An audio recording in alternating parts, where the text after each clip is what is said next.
Since I've now done a few graphing videos, I thought I would do one on slope, specifically our slope formula. This is the formula we use if we're given 2 points on a line, but we don't actually have a line that we can count our rise over run to find what our slope is.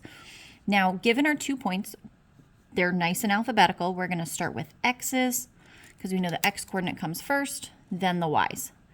Now, because we have 2 separate points, I need to tell which is which. I'm going to use my brain and say this is the first point, so that's going to have a 1. This is a second, that's going to have a 2. We're nice and logical here. Y, same thing. First point has a 1. Second point, I'm going to put a 2. That works nice in my brain. The 1s are together, the 2s are together for my first and second point. Now, how this works in our actual slope formula, whenever you look it up, is you're going to see y2 minus y1 on top. On the bottom, you're going to see x2 minus x1. Now, my students tend to really struggle with this because why do the 2's come first? That doesn't make sense.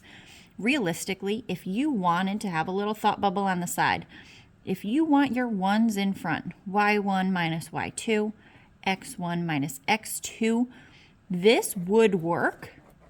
You should get the same answer as long as you do it right, as long as the 1's are on top of each other and the 2's are on top of each other. As long as you have that, if this floats your boat, go for it.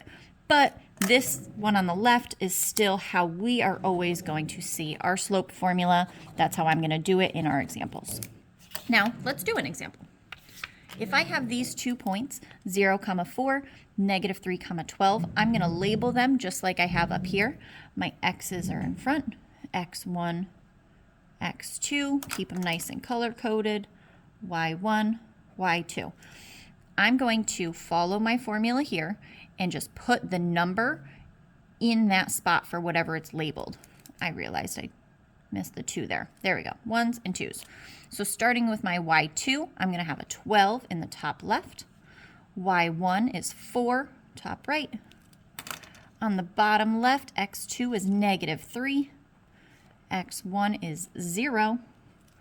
Now, how do we actually solve this formula? We are going to subtract, just like it says. 12 minus 4 is 8. Negative 3 minus nothing is negative 3. This is an improper fraction. That is absolutely a-okay. I'm going to say this is our slope here. If you want it to be a little bit fancier, you can put the negative in front, as would be more common. We don't usually keep it in the denominator like that.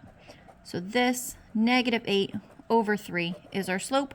Fractions are a-okay for slope. Only time you really like to see them. Follow along for more examples. I'll do negatives, different things like that, troubles you can get into.